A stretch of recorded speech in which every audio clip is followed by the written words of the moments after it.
E a partir de hoje, então, eu quero convidar você para abrir a palavra de Deus comigo no texto muito conhecido de uma parábola que Jesus retrata e mostra a diferença de duas casas construídas em situações diferentes. Abram comigo Mateus capítulo 7, do versículo 24 em diante. Diz assim: todo aquele, pois, que ouve estas minhas palavras e as pratica, será comparado a um homem prudente que edificou a sua casa sobre a rocha. E caiu a chuva, transbordaram os rios, sopraram os ventos, e deram com ímpeto contra aquela casa, que não caiu porque fora edificada sobre a rocha. E todo aquele que ouve estas minhas palavras, não as pratica, comparado a um homem insensato, que edificou a sua casa sobre a areia, e caiu a chuva, transbordaram os rios, sopraram os ventos, e deram com ímpeto contra aquela casa, e ela desabou, sendo grande a sua ruína. Diga amém. Um texto muito conhecido, um texto que deixa muito claro, porque são as próprias palavras de Jesus para a nossa vida. É importante a gente ressaltar que desde o princípio de todas as coisas, da primeira família formada entre Adão e Eva, nós vimos crises se instalarem em todas as casas, em todas as famílias. Porque a Bíblia vai dizendo que, pelo que por um homem entrou o pecado em toda a humanidade, assim nos tornamos pecadores. Quando nós olhamos para a Bíblia, nós vemos muitas famílias, por conta disso, sofrendo, enfrentando lutas, crises.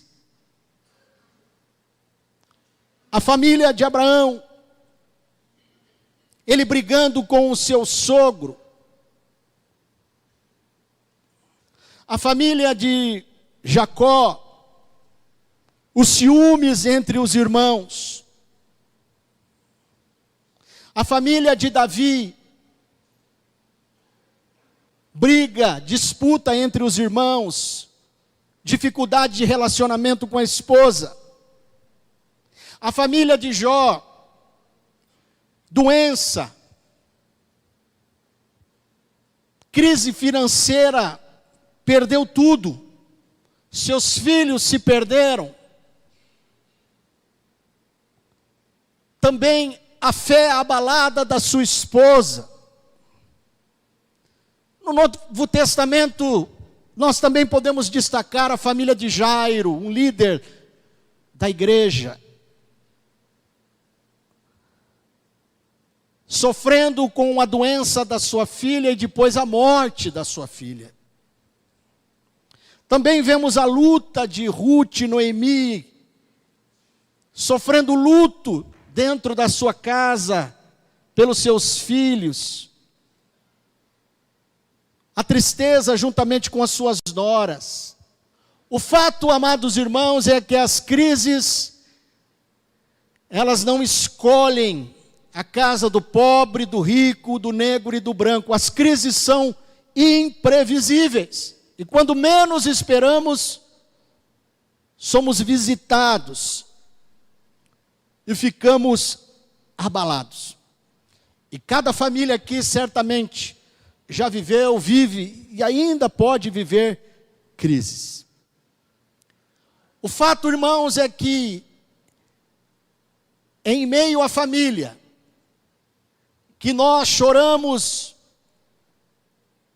grandes perdas, mas também celebramos grandes vitórias. As grandes perdas que muitas das famílias, como a minha e a sua, muitas das vezes atravessam, são as lutas do divórcio, das mortes trágicas, da doença, dos filhos que são tragados pelas drogas, a falência, a dificuldade financeira, mas também são grandes as celebrações.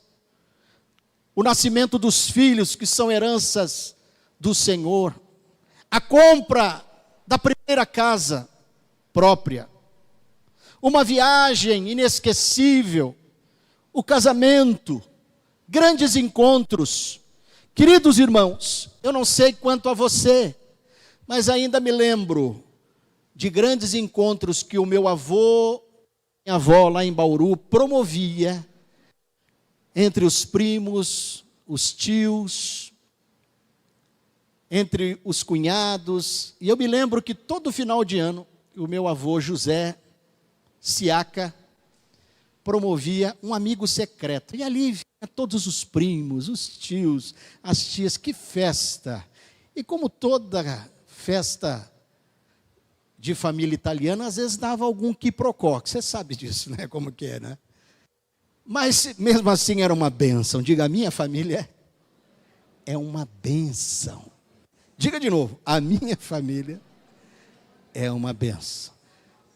Diga assim, o senhor não conhece a minha família. Mas diga de novo, a minha família é uma bênção.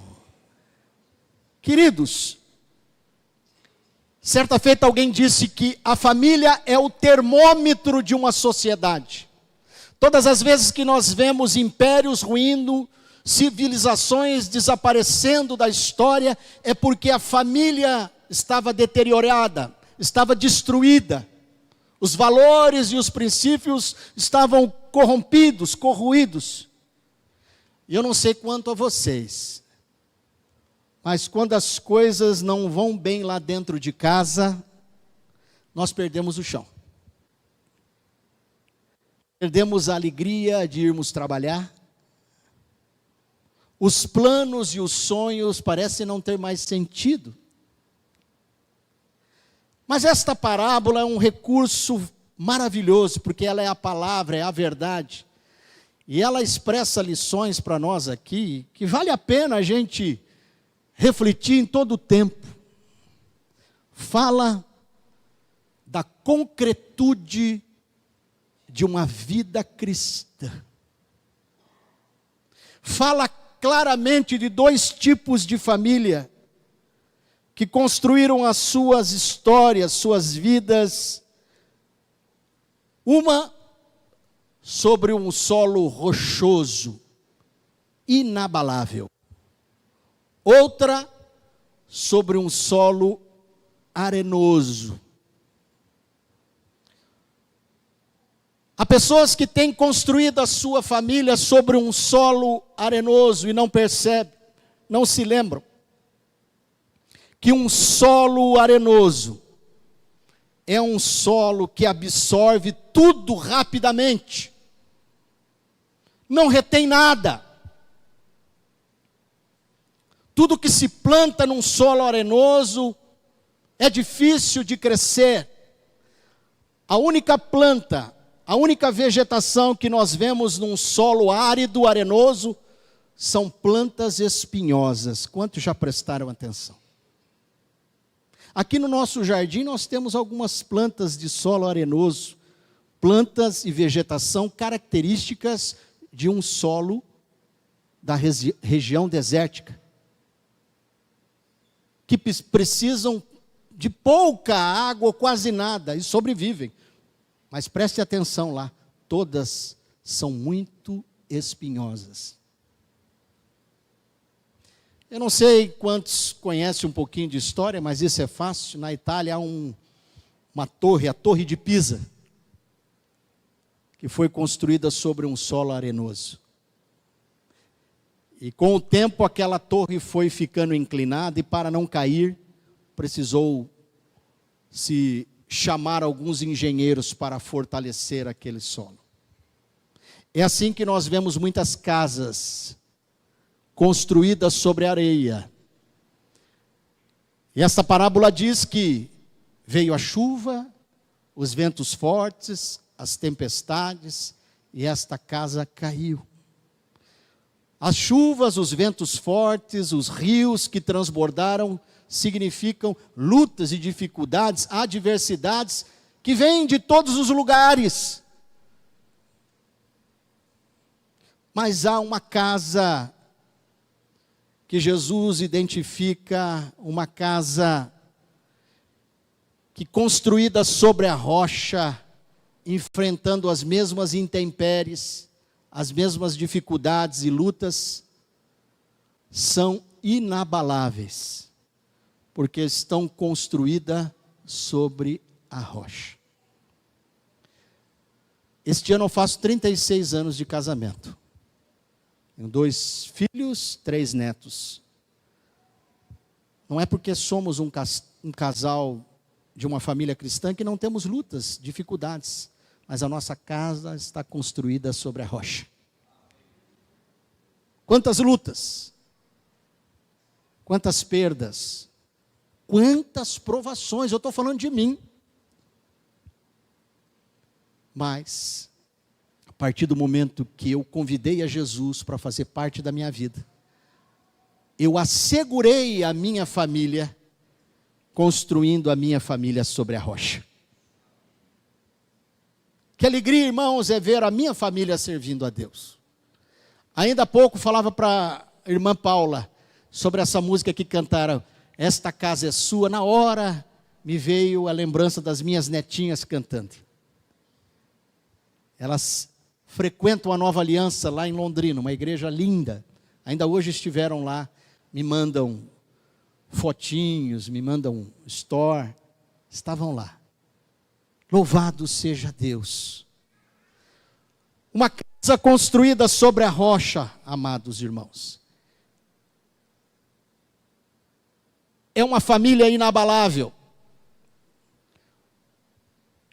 E para aprendermos a construir uma casa sobre a rocha, eu quero compartilhar com você uma lição muito simples, importante, mas profunda e fundamental.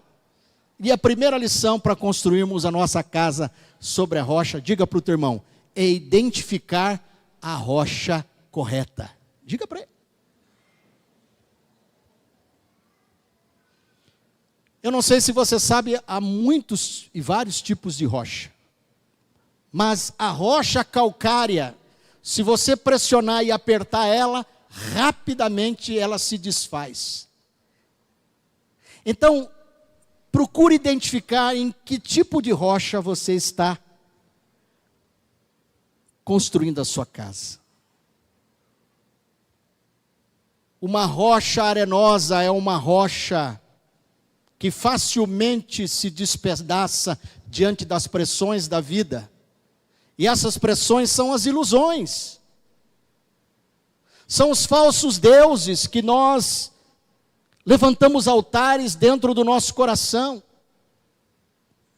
Eu conheci uma família que toda vez que passava em frente ao seu trabalho, ele fazia o sinal da cruz. Que tristeza, passaram o tempo, a família se divorciou, os filhos se perderam e a empresa faliu.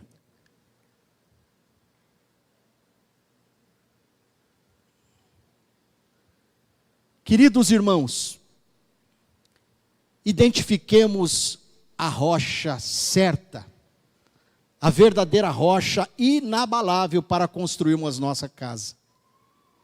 E essa rocha é Jesus. A palavra do Senhor vai dizendo lá em Isaías 26:4, Jesus, o nosso Deus, a rocha eterna. No Salmo 18, verso 2 diz, o Senhor é a minha rocha, a minha fortaleza, o meu libertador, o meu Deus, o meu rochedo em quem me refugio.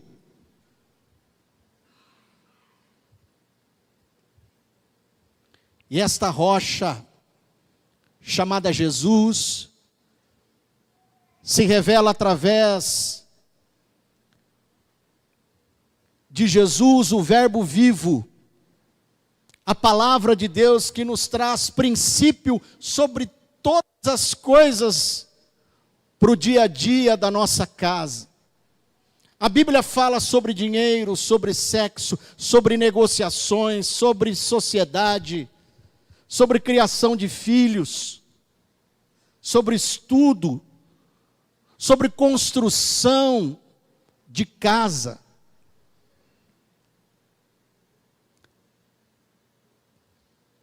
Queridos irmãos, vamos nos lembrar todos os dias, diante dos ventos fortes que as famílias têm enfrentado, por bandeiras ideológicas, filosóficas, sofismas, de gênero, sexualidade, integridade, santidade. Queridos irmãos, ontem, se você fica um pouquinho ligado na internet, recebendo algumas coisas no automático, você talvez percebeu que ontem houve um culto na praia de Copacabana. Não foi um show, foi um culto a Satanás, onde a própria cantora se intitulava, no que eu vi lá, a Senhora da Discórdia. Misericórdia. E depois apareceu dizendo a Senhora do Caos, onde ela apareceu com uma fantasia, embaixo daquela fantasia havia uma cela, onde homens e mulheres estavam ali presos, gritando. Queridos irmãos, a palavra do Senhor, ela é a verdade. A palavra do Senhor é lâmpada para os nossos pés, luz para o nosso caminho. Vamos firmar a nossa casa sobre a rocha, porque os ventos são fortes e poderão ficar pior. Filhos nas escolas, sem valores, sem princípios, sendo educados para terem mentes iluminadas, mas um coração pervertido. Construamos as nossas casas sobre a rocha. Eu creio que nós já sabemos, identificamos a rocha certa, a rocha eterna, que é Jesus, que nos assegura e nos faz sermos famílias inabaláveis, ainda que venham as tempestades, ainda que os rios transbordem, ainda que os ventos sejam fortes. Diga amém. O salmista no Salmo 125, verso 1, vai dizendo: os que confiam no Senhor são como o monte de Sião, que não se abala, mas permanece para sempre.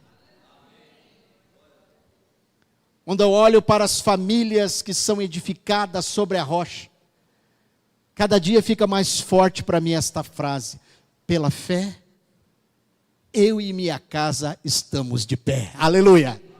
Você pode dizer: pela fé, eu e a minha casa permaneceremos em pé. Nada irá nos abalar. Pode nos abater por um momento, pode nos trazer dores, choro, pode nos desanimar, mas não nos abater. Diga amém. Porque a minha família foi consagrada ao Senhor, a minha família está sendo construída sobre valores e princípios da verdade, do amor. Primeira lição para construirmos a nossa família sobre a rocha: identifique a rocha certa, Jesus. A segunda lição para aprendermos a construirmos a nossa família sobre a rocha e sermos uma família inabalável, diga para o seu irmão: permanecer sobre a rocha. É muito comum no verão, principalmente no Brasil, as praias estarem muito cheias. praias lindas, mas onde a gente vê alguns banhistas um pouco ousados,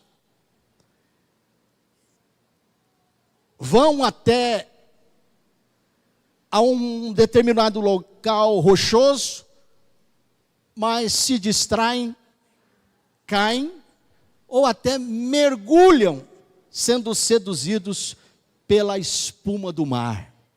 Isso é espiritual. Quantos estão compreendendo? Diga amém. Queridos, não adianta só identificarmos a rocha correta, que é Jesus. Eu preciso permanecer nela. Eu, escrevendo esta reflexão, eu me lembrei de um hino, irmã Neuza. Ó mestre, o mar se revolta, as ondas me dão pavor. O céu se reveste de trevas, nós temos um Salvador. Não te que morramos, diz assim dormir. A cada momento temos a submergir. Sou em o meu. Você viu que eu não sei, né? Seja encapelado uma ira dos homens. Tragar.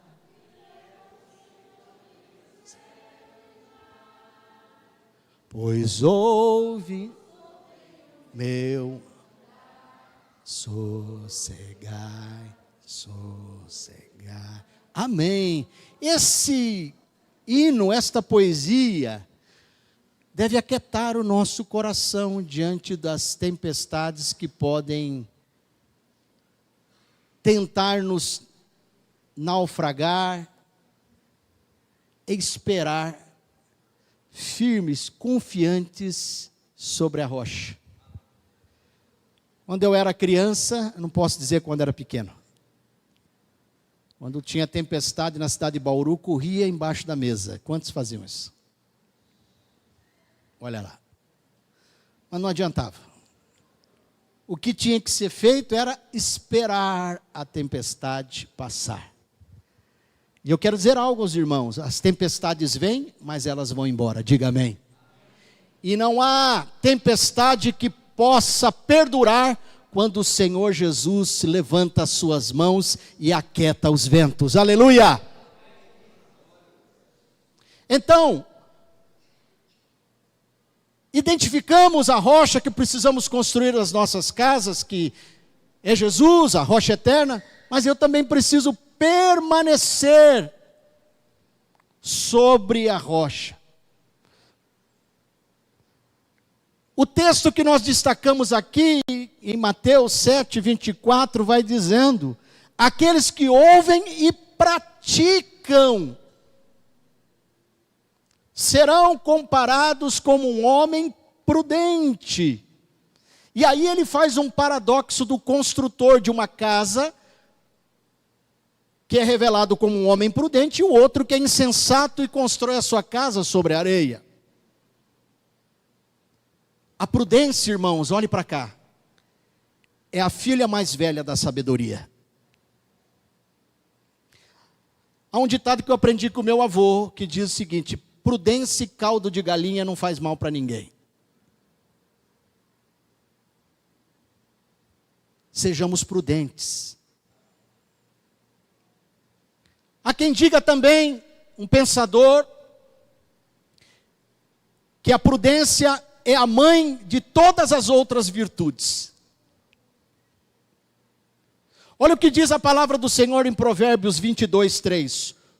Provérbios 22, 3 vai dizendo: o homem prudente vê o perigo e o evita, mas o insensato segue em frente e sofre os danos.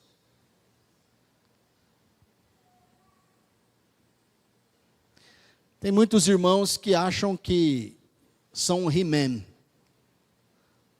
A síndrome do He-Man bate e incorpora muitos aqui. Eu tenho a força, eu posso, eu tenho, eu sou, não é nada.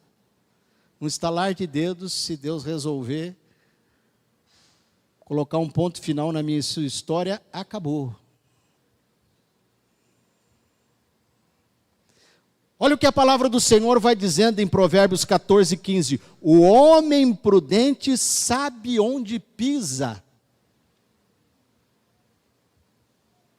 Gente, eu vejo algumas crianças que quebra braço, quebra perna, machuca a orelha, é dedo, é tudo. Mas tem criança que passa tranquilo, né? Já me revela algumas coisas. Provérbios 15, verso 5, olha que texto lindo. O insensato faz pouco caso do conselho, da disciplina de seu pai, mas aquele que acolhe a repreensão revela prudência. Diga assim: Senhor, faz um homem e faz-me uma mulher, a minha família, ser mais prudente. Muitas das vezes nos vemos em tantas circunstâncias, em tantas lutas, tantas crises, porque nós somos imprudentes. Vamos tomando o pé pelas mãos e depois ainda culpamos Deus nesse negócio. Deus não tem culpa de nada, e nem o diabo. Deixa o diabo quieto. A culpa é nossa mesmo, porque nós somos muitas das vezes imprudentes. Imprudentes no falar, imprudentes no agir. Não é fácil, claro que não é fácil. Mas a palavra do Senhor hoje está nos ensinando, nos trazendo à memória, que o homem prudente constrói a sua casa sobre a rocha. Enfrentarão dificuldades? Sim, mas permanecerão inabaláveis. Diga amém. E aquele que é insensato constrói a sua casa sobre ilusões, sobre tantas coisas, o tempo passa e diante da primeira dificuldade tudo desaba. A Bíblia vai dizendo: aqueles que ouvem e praticam a minha palavra serão considerados como um homem e uma família prudente. Que nesta noite, através desta palavra linda, tão inspiradora, que o próprio Jesus nos ensina através dessa parábola, possa abrir os nossos olhos espirituais, abrir o nosso coração, a fim de que, a partir de hoje, se alguém aqui está construindo a sua casa sobre alguma ilusão, falsos deuses, ou qualquer coisa que não perdura, que o Senhor nesta noite possa ter guarida na sua mente, no seu coração, nos inspire, nos capacite para edificar a nossa casa sobre a rocha. Porque os tempos são difíceis, mas aqueles que têm a sua casa, a sua família, construída sobre a rocha eterna que é Jesus, serão famílias inabaláveis para a glória de Deus. Eu quero convidar você para ficar em pé e nós vamos orar agora pelas famílias. Eu quero que você, neste mês de maio, amados irmãos, a igreja está participando e todos vocês que estão conectados conosco nas redes sociais estão recebendo um devocional diário. É para você ler, é para você orar. A partir de amanhã vamos mandar um áudio para facilitar. Para você fazer um propósito este mês de maio, junto com o seu esposo, junto com os seus filhos. Quem sabe, toda a sua casa, virem todas as quartas-feiras, todos os domingos, participarem, fazerem um propósito com o Senhor, para buscarem a Deus, se santificarem, se consagrarem, apresentarem suas famílias, as nossas casas diante do altar do Senhor. Porque, amados irmãos, se tem algo Muito precioso aos olhos de Deus são as nossas famílias. Deus se importa com a minha e sua casa.